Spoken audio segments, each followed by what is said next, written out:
My name is Evelyn Tucker, and I'm 32 years old.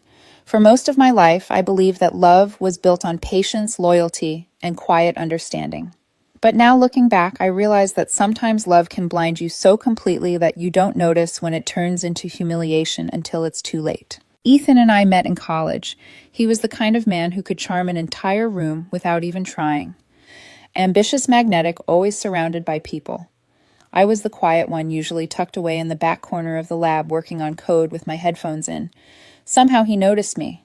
Maybe it was because I wasn't impressed by his charm like everyone else. He said I made him feel grounded. I liked that. We were together for 5 years, engaged for 1.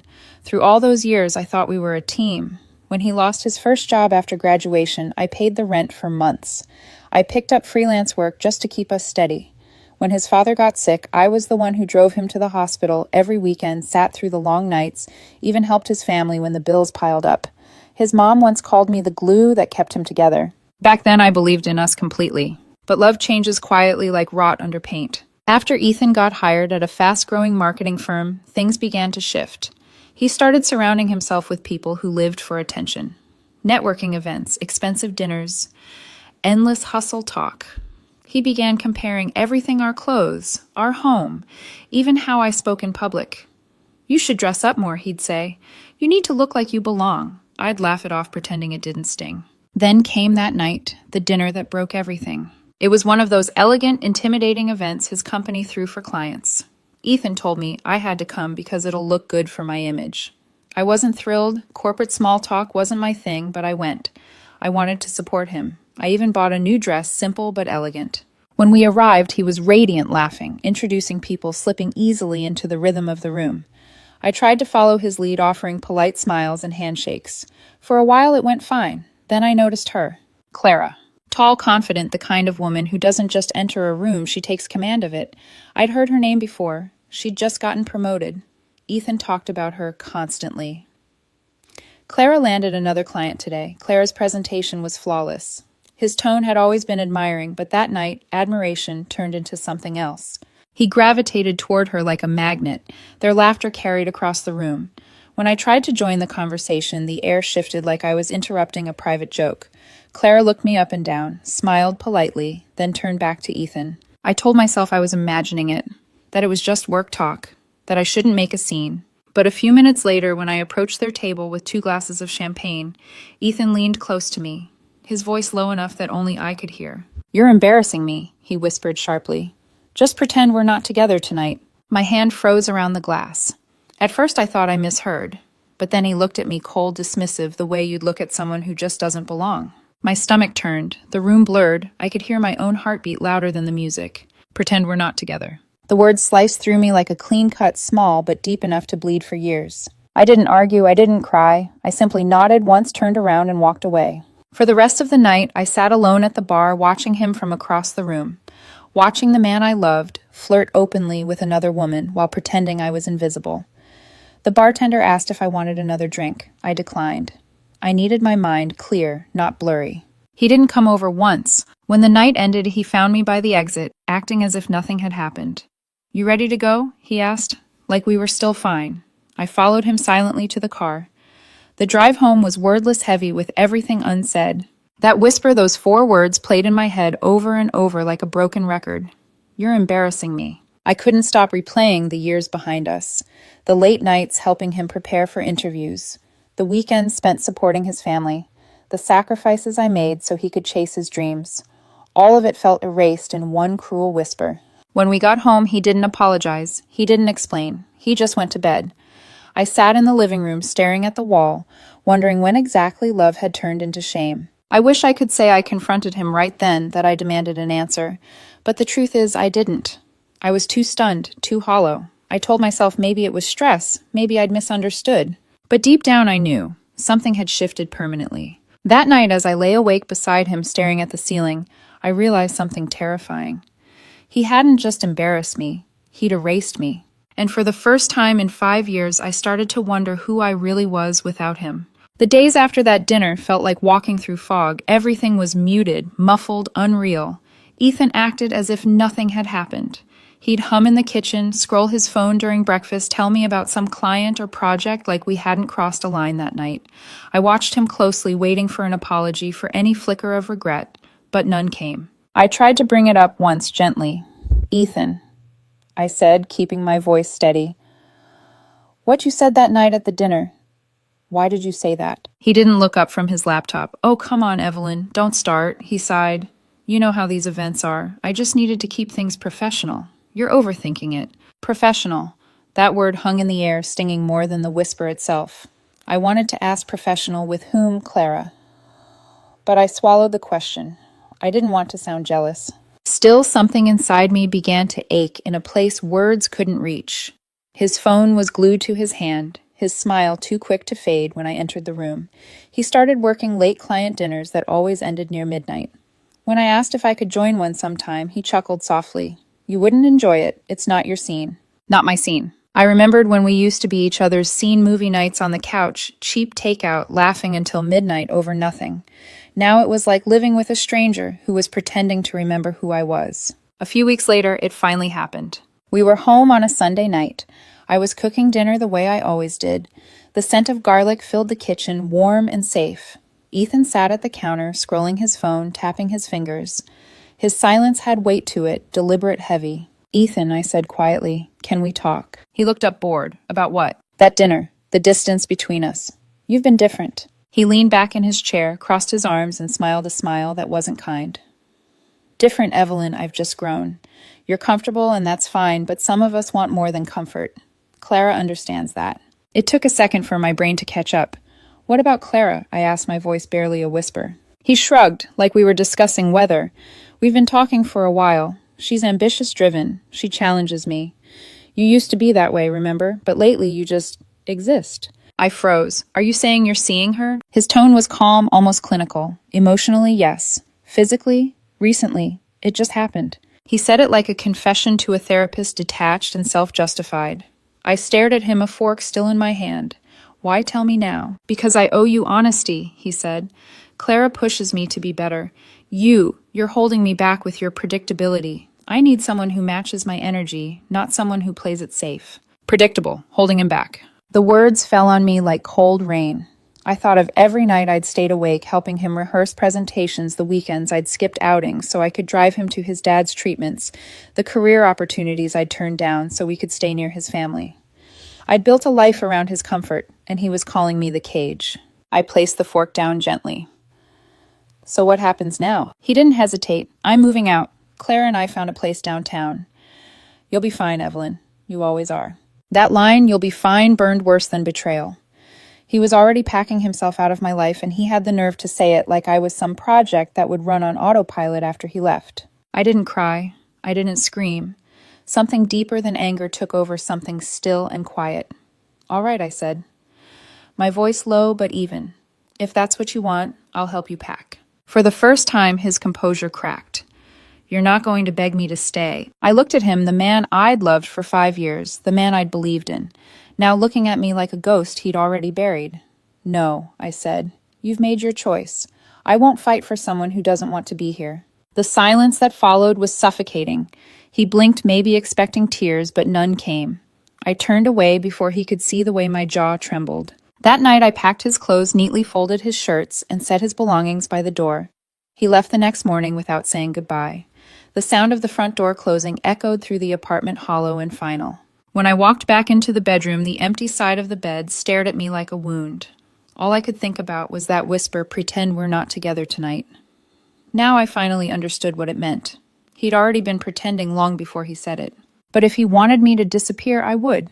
Just not in the way he expected. I didn't know it then, but that quiet nod I gave him, that refusal to beg, would be the beginning of his unraveling.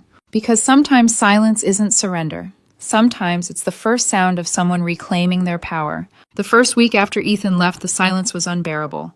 Not the peaceful kind that wraps around you like a blanket. This was the sharp kind, the kind that echoes. Every corner of the apartment still smelled like him. His cologne lingered on the pillows, his coffee mug sat untouched by the sink. I didn't touch anything at first. I walked through those rooms like a stranger visiting a crime scene, trying to understand what went wrong. The bed felt too big. Meals felt pointless. Even music, something I used to love, became unbearable. Every song seemed to know his name. But the strangest thing was how the world kept moving. His friends stopped calling. Mutual acquaintances pretended not to know what happened.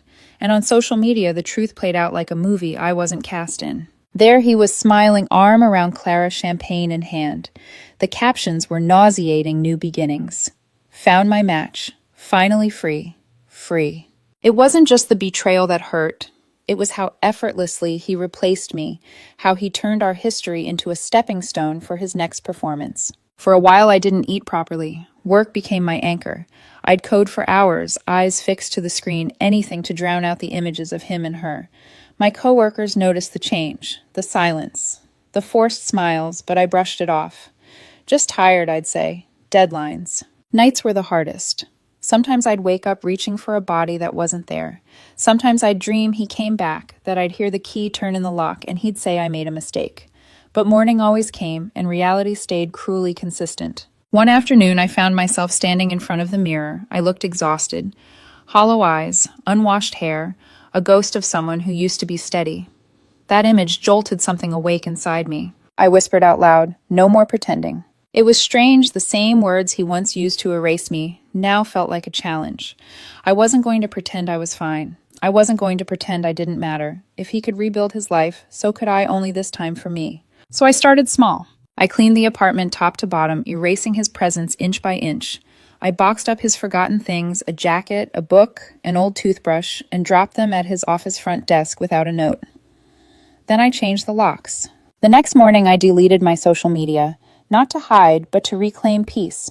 No more doom scrolling through the highlight reel of someone who had discarded me. No more looking for closure in captions. Instead, I went outside. At first it felt strange walking through the park alone, noticing sunlight, listening to the sound of leaves crunch underfoot. I realized I'd forgotten what quiet joy felt like. That week I signed up for a hiking group. I told myself I'd cancel later, but I didn't. On that first hike, my lungs burned, my legs ached, and for the first time in months, I felt alive. Surrounded by strangers, I wasn't Ethan's girlfriend or the woman who got left for Clara. I was just Evelyn. It became a ritual. Every weekend, I hiked a little farther, climbed a little higher. Somewhere along the trail between exhaustion and peace, I began to remember who I was before love became sacrifice. I started cooking again. Not the kind of meals that catered to his tastes, but things I actually enjoyed. I bought flowers for myself, painted the walls a lighter shade, rearranged the furniture. Each small change felt like taking back one more piece of myself. At work, I began thriving again. My focus sharpened, my projects stood out. A senior developer noticed my consistency and offered me a promotion, the same one I'd turned down a year ago because Ethan didn't want me to travel.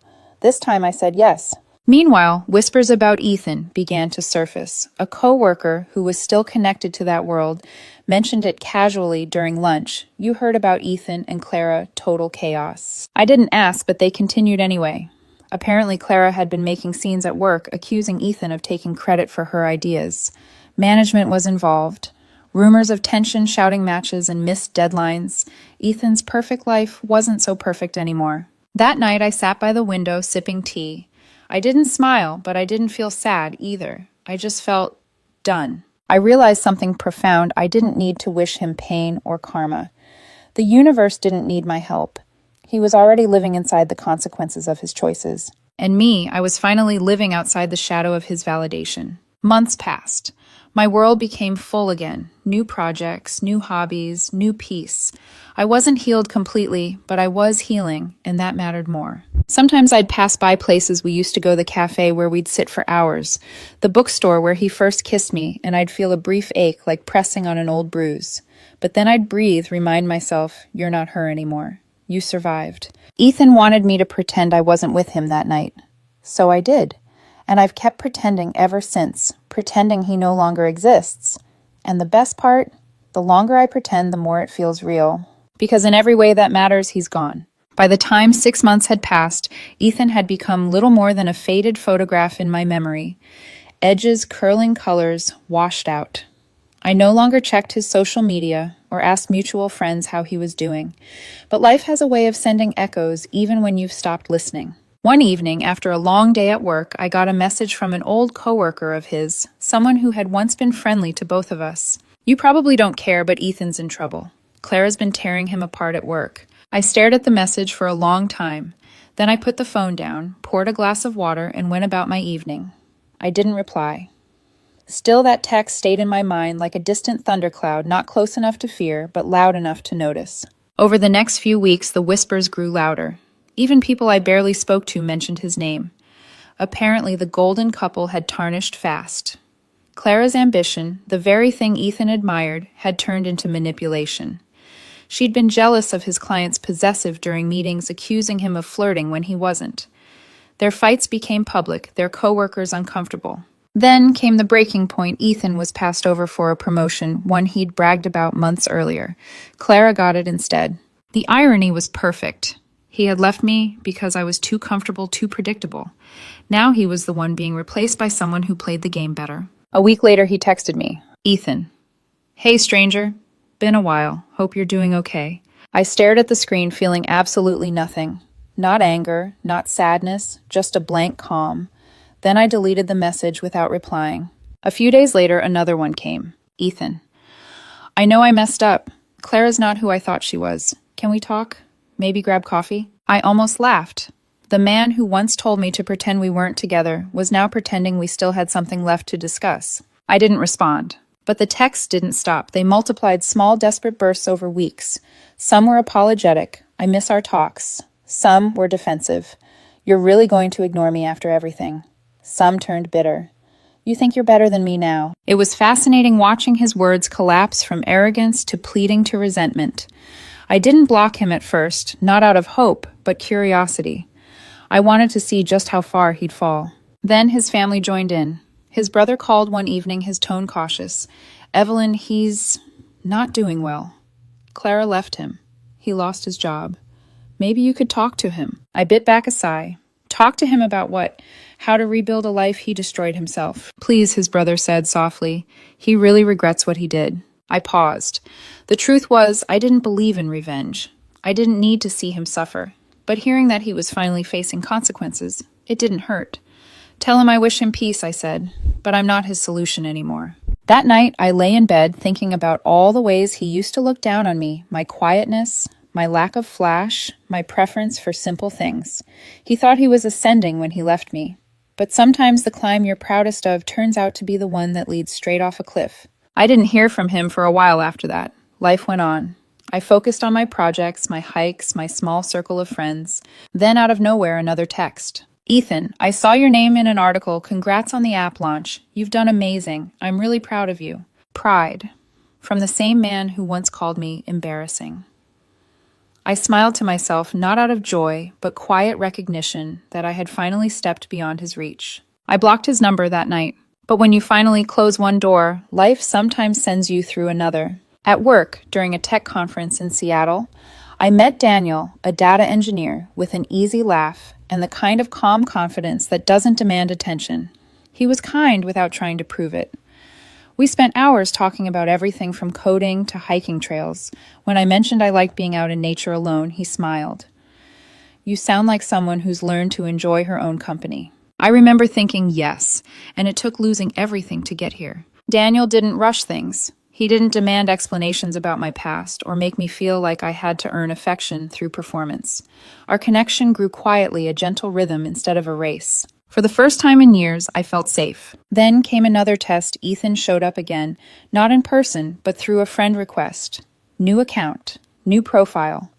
His display picture was an old one, him smiling like he still had control over his narrative. I ignored it, but the request stayed there for days, a digital ghost hovering at the edge of my peace. One night, Daniel and I were cooking dinner when my phone buzzed again, another number I didn't recognize. Unknown. You think you've won, don't you? You think ignoring me makes you better. I froze. Daniel noticed immediately. Everything okay? I forced a smile and deleted the message. It's nothing. But deep down, I knew exactly who it was. Ethan was unraveling, and this time he wanted me to watch. I turned off my phone, exhaled slowly, and looked at Daniel. He grinned as he plated the food, humming under his breath, utterly unaware of the storm outside my past. And for the first time, I realized how powerful peace really is. Not the kind that comes from revenge, but the kind that grows when you finally stop caring who's watching. Ethan's world was cracking, mine was blooming, and all I had to do was nothing at all. 9 months after Ethan walked out of my life, I received an invitation that would bring everything full circle: Alex's wedding, one of our old mutual friends. At first, I almost didn't go. I knew Ethan might be there. The thought of seeing him again made something inside me tense, not out of fear, but the unease of revisiting a ghost you've finally learned to live without. But Alex was persistent. Evelyn, you should come. You've grown so much. You deserve to celebrate with us. And don't worry, he added quietly, you'll handle it better than he will. He was right. I had no reason to hide anymore. So I went wearing a soft emerald dress that fit like quiet confidence, my hair pinned back, my heart steady. Daniel came with me, his hand finding mine as naturally as breathing. He was my calm in every storm, but tonight, I didn't even need that calm. I had built my own. The wedding was held in a beautiful outdoor garden, sunlight spilling through the trees like gold. Laughter floated in the air, music weaving between tables, the scent of flowers, thick with life. It was the kind of evening that reminded you endings can make room for beginnings. I was talking with some old friends when I saw him. Ethan. He stood near the bar, thinner, older eyes heavy. His confidence, that polished, effortless glow he used to wear, was gone. Even from across the garden, I could see the exhaustion in his shoulders. His suit didn't fit right. His smile was forced. He noticed me almost instantly. His gaze lingered longer than I expected, searching maybe for guilt, maybe for permission to approach. I gave him neither. Daniel noticed the shift in my expression and leaned close. That's him, isn't it? I nodded once. That's him. You okay? I've never been better, I said, and I meant it. An hour passed before Ethan finally approached. I was standing near the dessert table talking with Alex's wife when he appeared beside me, hesitant hands in his pockets. Evelyn, he said softly, hey. I turned slowly, offering a polite smile that didn't quite reach my eyes. Ethan. He looked at me for a long moment, his voice faltering. You look great, really great. Thank you, I replied simply. His eyes flicked toward Daniel, who stood a few steps away chatting with another guest. So you're with someone? Yes, I said. Daniel. Right, he muttered. I've heard about him. Seems nice. There was an awkward pause, the kind heavy enough to make air feel thick. Finally, he sighed. Can we talk? Just privately. It won't take long. Every instinct told me to refuse, but something in me wanted closure, not for him, for myself. So I nodded once and followed him a few steps away toward a quieter corner by the garden lights. He looked nervous. His voice shook. I know I have no right to ask you for anything, but I need to say this. I lost everything, Evelyn. My job, my apartment, Clara. I cut him off gently. Clara left. He nodded, shame flickering in his eyes. Yeah, she cheated on me. With someone from work. Turns out she's not who I thought she was. Guess I got what I deserved. He tried to laugh, but it came out hollow. When things fell apart, I kept thinking about you. About how good you were to me. How steady. I ruined the best thing I ever had. There it was, the line I once dreamed of hearing. But instead of satisfaction, I felt only distance. I watched him closely. His eyes were red-tired. There was no spark of the man I once loved, only a shadow of his former pride. You told me to pretend we weren't together that night, I said softly. Remember? He blinked, shame rippling across his face. Evelyn, I didn't mean it like that. But you did, I interrupted gently. You said it. You wanted me invisible, so I learned how to be. I learned how to live without being seen, and somewhere in that silence I found myself. His throat tightened. I know I hurt you. I was stupid. I thought I needed more excitement, ambition. But you were everything. You were home. I let out a slow breath. Home isn't somewhere you abandon when you get bored, Ethan. You left because you mistook stability for dullness. You called love comfortable, like it was an insult. But comfort, real comfort, is what people spend their whole lives searching for. He took a step closer. Can we start over? Please, I've changed. I'm trying to fix things. I looked at him, truly looked. His apology wasn't manipulation this time, it was brokenness. But forgiveness and reunion aren't the same thing. No, I said quietly. We can't. You told me to pretend we weren't together. I did, and I've kept pretending ever since. Now it's not pretending anymore, it's just the truth. He blinked hard, his composure slipping. So that's it. After everything we were. I smiled sadly. We're strangers now, Ethan, just like you wanted. Behind me, the music shifted, a slow song. starting laughter spilling from the dance floor. Daniel caught my eye from across the garden. He lifted his hand slightly wordlessly, asking if I was okay. I nodded. Ethan followed my gaze. His jaw tightened. Is he better than me? I didn't answer immediately. Then I said softly, he doesn't have to be. He's just kind. That broke him. His shoulders sagged, and for a moment I almost felt sorry. Almost. He whispered, I lost everything, Evelyn. I looked at him one last time, calm and steady. No, Ethan, you threw everything away. And with that, I turned and walked back toward the music. Daniel reached out his hand when I returned his thumb, brushing lightly over my knuckles. All good, he asked. All good, I said, smiling genuinely this time. As we began to dance beneath the string lights, I caught a glimpse of Ethan standing alone near the bar, watching. His reflection shimmered faintly in a window behind him, small, distant, swallowed by the glow of everyone else's joy. That night, I didn't feel triumphant. I didn't feel vindicated. I just felt free. He became exactly what he told me to be, invisible. And me, I became everything he thought I wasn't, confident, alive, unashamed. In a way, it was poetic justice. He had tried to erase me from his story. Instead, I'd outgrown his pages entirely. Later, as Daniel and I walked to the car, the city lights danced on the windshield. He squeezed my hand and said quietly, You handled that beautifully. I smiled, looking out at the skyline. No revenge, no anger. Just peace. He nodded. That's the best ending, isn't it? Yes, I whispered. The ending where I finally stopped pretending. And as the car pulled away, I realized that the whisper that once broke